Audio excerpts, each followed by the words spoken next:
Welcome back to Colorado and Company. Doors Open Denver is the premier event showcasing the richness and history of Denver's built environment. We're very excited to talk about this event because it highlights 68 of Denver's unique spaces and offers 51 insider tours. Doors Open Denver is presented by the Denver Architectural Foundation with the goal of promoting quality design. Now, with more on Doors Open Denver is Pauline Herrera-Sariani. She's the executive director of Denver Architectural Foundation. It's good to have you here. Thank you. It's very exciting, Pauline. Tell me a little bit about the foundation and why you decide to host Doors Open Denver each and every year. So Doors Open Denver is an opportunity for residents and visitors to explore our city and to create meaningful connections with the built environment.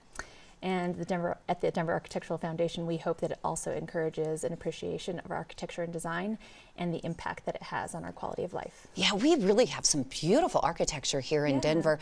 It's happening this weekend. Yes. What can we expect to see? So much. So we have 68 sites that people can tour on their own, so completely independently. And then we also offer 51 expert guided tours. They are called our insider tours. Oh, wow. And they are led by historians, architects, urban planners. They cost $10 each, and they feature lots of different sites and neighborhoods. And then also, thanks to support from the Bonfils Stanton Foundation, our cultural platform this year is called Building Behavior, and it's 6 free events that are all inspired by our city's architecture and design.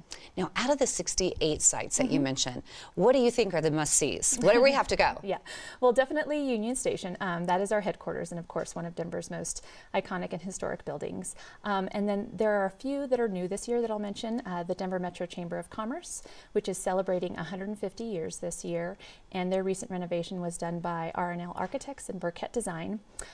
We also have Page Architects, or the John Deere building. That is an historic industrial building that used to house John Deere, now houses Page Architects, and they sold farm equipment and horse-drawn carriages out of that building, which is kind of fun. Yeah. And then we also have the St. Paul Lutheran and Roman Catholic Community of Faith, which is on the National Register of Historic Places.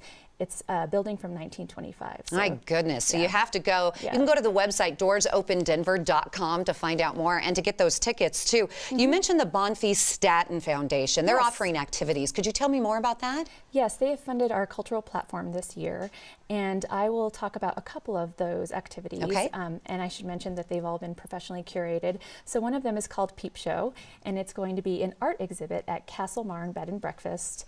12 artists will be responding to the building's psychological underpinnings as a place for honeymooners, tourists, and architectural enthusiasts. We also have something called Building Beauty, which will be at Union Station. Matthew Morris Salon and El Salon have created hairstyles that are inspired by our city's iconic architecture. So those will be on display at Union Station, so you can't miss That's those. fun. Yeah. If anybody's watched this show over the past 14 years, they know I love changing hairstyles. So that's something I'm going to check out. Awesome. Almost half of the inside tours are new this year, right? Yes, 24 of them. Tell me a little bit about the new ones. Sure, so I'll mention just a few, Okay. since there are so many. One of them is the Denver Botanic Gardens Architectural History Tour, and so that will feature the Waring House, which is very rarely open to the public. It's an historic home on that property. There's also the new Dairy Block and the Maven Hotel, so folks will get a tour of the lobby and the rooms and all of the incredible artwork in this new hotel.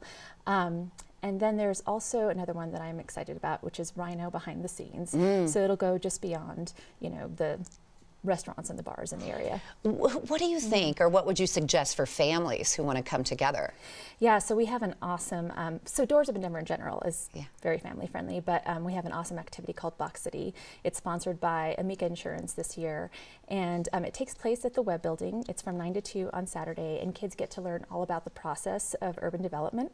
So they come in and they request a building permit, they design their building, they construct their building, they site their building with an urban planner on a big city grid that's in the middle of the Webb Building, and then they get a certificate of occupancy. Wow. So it's really, really fun for kids. You all have worked so hard to make this a special event. Thank you. And again, the sites are all over Denver. So how do participants get around to each site?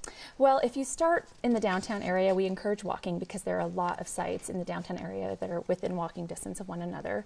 Our transportation sponsor this year is Car2Go, and then we're also partnering with B-Cycle, so you can easily get around via Car2Go and B-Cycle, and they're offering special promotions promotions for DoD participants, and those can be found on our website. Thank you very much for giving us a sneak peek. It's going to be a great weekend. You can experience excellence in design during the 13th annual Doors Open Denver, April 29th and 30th. Take an expert tour for only $10 and enjoy free arts and culture activities. Visit doorsopendenver.com for more information. Or, of course, you could stop by Union Station on Saturday and Sunday to be part of that fun.